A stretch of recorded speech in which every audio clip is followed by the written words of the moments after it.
Hi class, welcome to our last lecture about Mars. So this will culminate our week of chatting about Mars and talking about the possibility of searching for life there. So we've spent the beginning of the week just talking about the kind of physical properties of Mars, the history of Mars, the sorts of things that we've seen and the ways we've explored it. So today we're going to actually talk about the search for life.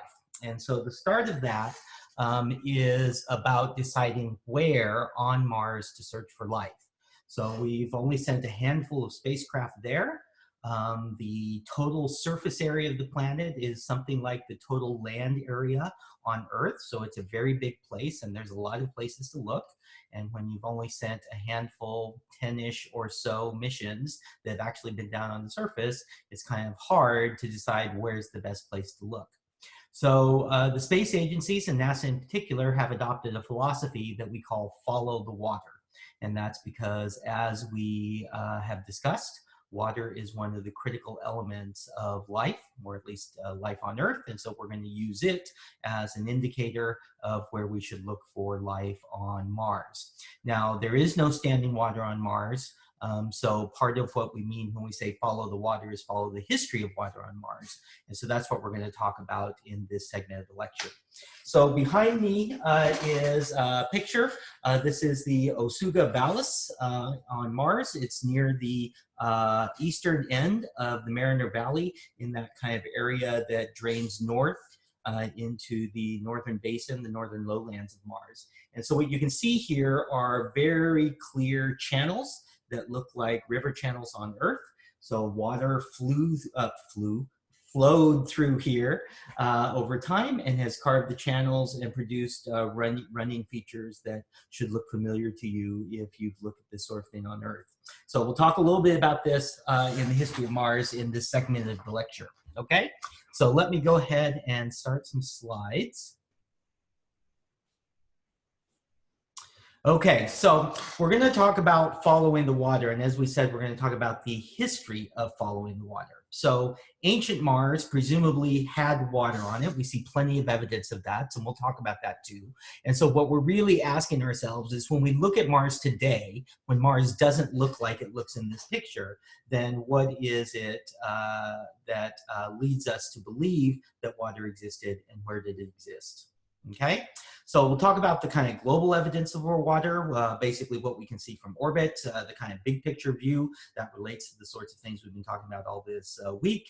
And then we'll talk about the geologic evidence for water. So some of the things that we can see on the ground at our landing sites and where our rovers have been.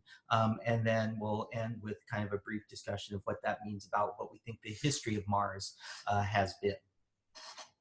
So ever since Mariner 9 went to Mars and we've started taking high-resolution photographs of the surface, it has been clear that there are vast water-carved features across the surface of the planet.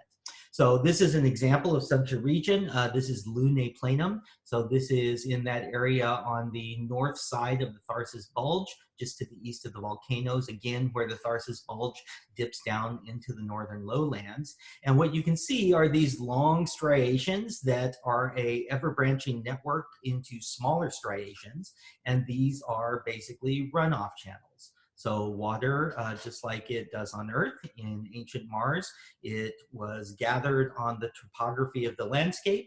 It formed small streams. Those streams ran to lower elevation. They gathered with other ones and became larger streams, rivers, carved channels, and those channels flowed. I keep saying flowed northward into the northern lowlands. Okay, and we'll talk about that here in a minute. Now, one of the ways that we can age how old these channels are is we can use the aging technique that we've talked about this quarter, which is crater counts. So you basically look at the surface, you count the number of small craters, you count the number of medium craters, you count the number of large craters. Large craters happen infrequently, so there are a few large craters, and if you see them, that tells you the surface is very old. Medium craters occur more often, and small craters occur very readily. And so you can age a surface by counting the relative numbers of such craters. And then you can also ask whether or not smaller craters overlap bigger craters. And we certainly see that in this image. Over here in the left center, you see large craters with small craters overlapping it. Now, one of the things that we know is that the river valleys, the river channels that we see on Mars, many of them are quite old because we see them running through or under or out of large craters. And so here in this image is an example in the center right, the kind of second big crater in, you'll see some of those river channels appear to flow out of that impact crater feature. And so it's entirely possible that in ancient Mars, that feature was there. It was created during the early history of Mars, and then when Mars was very wet, it had formed an inland sea or a lake, and it collected water, and then that water eventually flowed out across the landscape, making the river channel that you see stretching out there. Now, we see that in many places on Mars, and in the right-hand image there is the most famous example. The Spirit rover landed in a place called Gusev Crater. And so this is a computer rendition of the area around Gusev Crater. This is actually from your book. But if you go look up the NASA images for Gusev Crater, you'll see it without the water. But Gusev Crater is a crater, and it has a large channel that runs out of it and drains to the, into the lowlands to the north. Okay, so this is seen all over Mars. So we know certainly that in the early impact history of Mars, probably like the Earth, there was no water, but the volatiles appeared eventually. And since Mars was heavily cratered, the water interacted with the craters. But today, since all of that cratering history still persists, we see the overlapping signatures of the water in the crater. Now, that doesn't happen on Earth because we've had a lot more weathering and a lot more history of water and tectonic activity changing and evolving the landscape. And as we'll discuss, Mars's wet history is long in its past, and the weathering brought about by water, the heavy weathering brought about by water that we see on Earth certainly can't happen on Mars, or didn't happen on Mars for as long as it's been happening on Earth. Okay? Okay. Now, oh, sorry. Yeah, sorry. That's the crater I was talking about where you can see that river flowing out. Now, there are other examples that we see on Mars of ancient river channels. Here is an example of one, so winding across the landscape. This is the Ho Sing Vallis on Mars. So this was taken by the Mars Odyssey. For some of these images, you'll see that PIA number down there. So that's the NASA public information number. And so if you just search on that image, you can find the NASA pages about these images, and they'll tell you all about them. So this is an example of a river channel that has flown across Mars. You can see there, it looks like there's probably an impact crater in the upper right side of this image, but then the river channel flows along and it meanders back and forth. Now, the two things that I want you to notice about this image is that the river channel here looks very smooth. It appears that it has been slowly being filled in over time by blowing dust and material in the Martian atmosphere. So that's had many billions of years to happen. In fact, if you look along the floor of the meandering river channel there, you can see some faint ripples. Those faint ripples are in fact dunes that the wind is blowing across the river channel. So the time it takes to move dust around the planet and for it to fill in and form dunes and fill in features like this is another way that we can age these channels. And we certainly know that these are very ancient features based on the amount of dust that we see filling into them. Now, the other thing that you'll notice here is that this is a meandering feature. It's a feature that has what you and I on a river on Earth would call oxbows. It bends back and forth, and that is a feature that we typically expect with flowing water. Water flows across the landscape, it digs into the softer materials, and it bends itself around the harder materials. It's associated with sustained water flow, and so to make a meandering channel like this, there had to be water on Mars for a significant period of time. Okay? Okay. Now we see the exact opposite of this in other places of Mars. So here, through the middle, you see this kind of big S shape that goes from kind of the top center down through the middle of the image and goes out the left center. So that is a ridge line on Mars that has the shape of one of these river channels. And in fact, we think it is a river channel. So when rivers flow for long periods of time, they certainly carry sediments with them. They compactify the land under their bed. They drop sediment, they drop rocks, they compactify that very readily.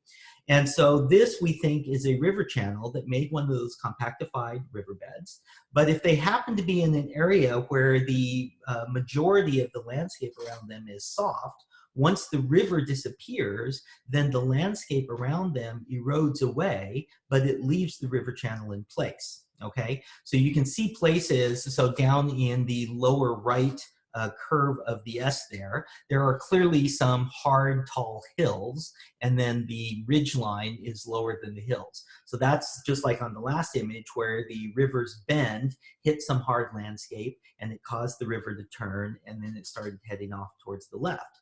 But if you go to the other side of the river, the landscape on that side is clearly soft. Okay, that's why the river could originally carve through this landscape. But once the river disappeared, that area was continued to erode away by wind. Okay, and then it left that hard river channel, hard ridge line that we think was a river channel behind. Now, that erosion by wind takes enormous amounts of time. Okay, doing it with water also takes long periods of time, but not nearly as long. And we see this happen on Earth with water all the time. But wind erosion has slowly sculpted away the sides of this ridge line and left the compactified riverbed behind. Now, this is a very interesting feature because it means that that ridge line, if it is indeed an old riverbed, that the layering in the ridge line is the layering laid down by the running water. And so it has the geologic history of the planet in terms of water in those layers. And if there was life in the water, then perhaps that geologic history of the life is laid down in the layers as well. Okay, so this is the Zephyra region on Mars, and this was photographed by Mars Reconnaissance Orbiter. Okay. Now, there's also very good evidence that Mars had catastrophic floods. And so there are many reasons why catastrophic floods happen. Typically, there is some contained area of water, and then geologically, somehow that contained area of water is released very suddenly. It all flows out across the landscape and makes its best way it can down to the lower elevations. So on Earth, this is a famous example of this is the Columbia Gorge. For those of you who've been to the Pacific Northwest, it runs along the border between Oregon and Washington. There were many catastrophic floods in that part of the North American continent associated with a lake called Lake Missoula or Lake Bonneville, depending on which area you were in and what phase of the flooding you were in. So when the ancient lakes were there, they were held back basically by ice dams. And so as the ice age ended and those ice dams melted, they released the water catastrophically. It flowed across the landscape. It carved out, it scoured off most of Idaho and eastern Washington and carved out what today is called the Columbia Gorge that runs all the way to the Pacific Ocean. So on Mars, we see similar things. We see vast carved areas of the landscape, and both of these pictures, so on the right, this is Mangalis Vala, and on the right is the Mahabalis. So we see hard features like buttes, like the ones you see in the left image, or like crater rims, like the ones you see in the right image. And when the catastrophic flood comes, it hits that hard feature in the landscape, and the water goes around it. And just like hiding behind a stone in a river, the area behind the hard feature, it was still getting water and wet, but it wasn't in the strong flow of the water. And so material that the water was carrying with it could settle into that area and build up. And so you get these are called streamlines or stream islands that you see here. So these are basically pointing the direction that the catastrophic amounts of water were flooding across the landscape. So we certainly see evidence of catastrophic floods like this on Mars. We don't know much about why or how they happened, but we certainly see plenty of it around the planet in many different places. Okay, so there's plenty of evidence for flowing water. Catastrophic floods, they flow down to the lowlands. We see plenty of evidence of river channels. The question is, where is it all going? And so you will remember from our discussion of the topography of Mars at the beginning of the week that Mars basically has two hemispheres. It has a high southern hemisphere and it has a low northern hemisphere. And there are a few low spots associated with impact craters, in particular the Hellas Basin, which you see there in the bottom of this image in dark blue. But by and large, the northern half of the planet is low. And so we often ask the question, was there an Oceanus Borealis, a northern ocean on Mars in the ancient Martian days when there was plenty of water around? If you zero in on many of the flow features that we see, they certainly flow to the north, lending credence to the notion that the lowlands are the place where the water was going even then. But if we look at the planet from a global perspective, there's many things that will convince us that certainly the northern hemisphere, the northern lowlands, could have certainly once been a low Martian ocean. Okay, so this is the northern polar view of that same map we were just looking at. You can see the Tharsis Bulge there on the left and the North Polar Cap right there in the center. But you can see that whole area in the north is very low in crater counts. Okay, there are a few impact craters. They're all small. So that's associated with the fact that it's a younger surface. We don't see any big craters. Okay, so the surface is young somehow. And if we look at the chemistry, so many of the orbiting satellites around Mars have gamma ray spectrometers. And so they look down at the landscape and they can measure certain chemical compositions. And in particular, in the area of the northern basin here, we see lots of things like potassium and thorium, ingredients that we think, elements that we think, or that we typically associate with deposition by water. Okay, so this is a further chemical piece of evidence that there was once a large persistent body of water here. Now we've landed on the rims of this, basically where the rivers come out with many of our missions, and the Phoenix lander has landed very close to the North Pole there, but one of these days we'll send something interesting to land in the area, in the big flat areas, and we'll sample the chemistry directly. And then as we mentioned before, we've seen many of those flow features flowing down into this low basin. And so you can see there in the lower left of this projection, you can see those large river channels coming out from the Valles Marineris area flowing into this region of Mars. Okay? So perhaps in ancient wet Mars, there was a northern ocean. In all the artist renditions that you see of Mars, like the one we showed on the first slide here, where it's colored in with a large ocean, it's this area that they're representing. Now, we also see evidence for Mars's water history on the ground. All the rovers have seen layered terrain. We've shown you many pictures of that over the course of this week. But this was discovered by Opportunity. So Opportunity, we landed in an area called Meridiani Planum. Meridiani was picked because from satellite, we had detected chemical compositions that were very consistent with water. Okay, and so we sent Opportunity there and it went cruising around and it's looked at a lot of the geology in this area. And one of the most exciting discoveries it made was these things right here. So these things are called blueberries. Now they don't look blue in this image, but in the typical color rendition that we use for the surface of Mars, where you get that very true orange color associated with the iron oxide in the soil. These things look very blue in those images. So they were originally called blueberries. They're about 2.5 millimeters across, so they're very tiny. So this is an extreme close-up looking with the cameras on one of the rover's instrument arms. And we'll talk about cameras and their utility in the search for life in the next half of the lecture. So what these are is these are concretions. So what a concretion is it's the collection of particulate matter, typically sedimentary particulates. Okay, so you can see here in this image the kind of sandy, gravelly soil of Mars there. So that's perfect for making concretions. And what concretions are is some kind of binder gets into that matrix and binds the sedimentary material together. And then over time, the effects of weathering wear it down into some shape. So these are called spherules because they're spherical. And the mineral that's binding them in this concretion is called hematite.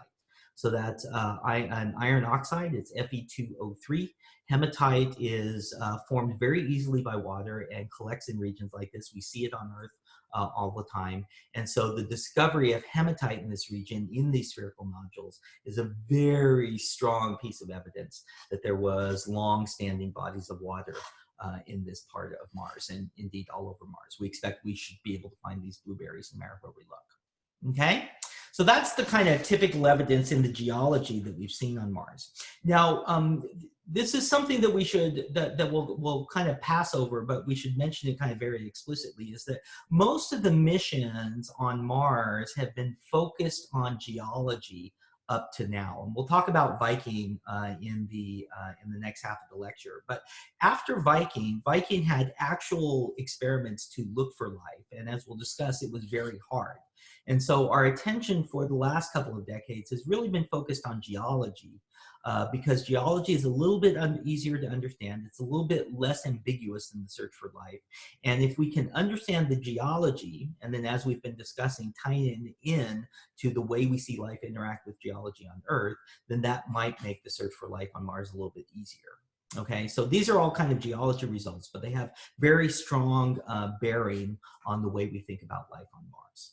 Okay, now Mars used to have water. That's what all of these pieces of evidence point to. But the real question is, where did all of the water go?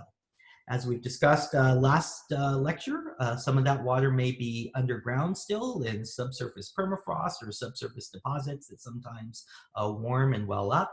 There's enormous amounts of water frozen in the polar caps, just like on Earth. But where did it all go? It used to all be on the surface if Mars really had a distant wet past. Well, there's basically three things that have caused, whoops, sorry, quit the slides there. Let me start that again. Getting too fancy with the buttons there. There's basically three things that basically cause Mars to lose its oceans over time. So the oceans, we think, formed very soon after the formation of Mars, just like they did on Earth 3.8 billion years ago. Same process, same reasons. The volatiles were delivered by icy bodies after the planet formed. But if it had standing water, that means the atmosphere had to be much denser than it is today. Compared to the density that we see the atmosphere today, it would have had to be about 400 times denser, okay? And that would have produced about 3 times as much pressure as we see on Earth. But if you got to that point, given Mars' distance from the sun, and given how the sun's light output was 3.8 billion years ago, that would have produced enough energy to keep water liquid on the surface of Mars. Okay, so for some period of time, the surface of Mars was wet, there was liquid water, and it did all of the production of evidence for water that we see on the surface of Mars today. The river valleys, the mineralization and creation of the minerals, all of that sort of stuff, okay? But today, the water's gone, and the reason is because the atmosphere is gone. So the atmosphere was lost over time to 3 primary effects. Impacts, the kinds of cratering that we see on Mars. For instance, the Hellas impact basin was an enormous impact. The creation of big craters would have caused much of the atmosphere to be lost. The ablation by the solar wind is a huge effect, and that's what this image right here is showing. So Mars does not have a magnetic field like the Earth. The Earth's magnetic field protects it from large quantities of the solar wind. It deflects the solar wind around the Earth. But on Mars, that didn't happen. And so that solar wind blasting into the top of the atmosphere can ablate or blast the atmosphere off the planet. And then lastly, the low gravity contributes significantly to it. So not only, like in an impact event, is the gravity not strong enough to retain air and pull it back to the planet, but over time, gas particles move very, very fast. And over time, they will escape to outer space, and Mars's gravity isn't enough to keep it bound to the planet. Okay, so those 3 effects together have combined over time to slowly remove Mars's atmosphere. As the atmosphere becomes less dense, the water boils away. When it becomes less dense and cold, the water boils away. It freezes into the soils and into the rocks, and then we get to the very dry, desert-like, arid world that we see on Mars today. Okay, there's actually a very cool demo. Maybe I'll try and dig up materials here at home and see if I can film it for you on the weekend, showing how water boils away when the pressure gets low and cold. So if I can figure out a way to do that over the weekend, I'll do that and post it for all of you to see. Okay, so that's all I'm going to say for now about the search for water on Mars. The next half of the lecture, we'll talk about the actual searches for life, the things that we've discovered, and the things that we think and what we're going to keep doing in the future in this search. Okay, so I hope you're all doing well. Take care of yourselves, and we'll talk to you again soon.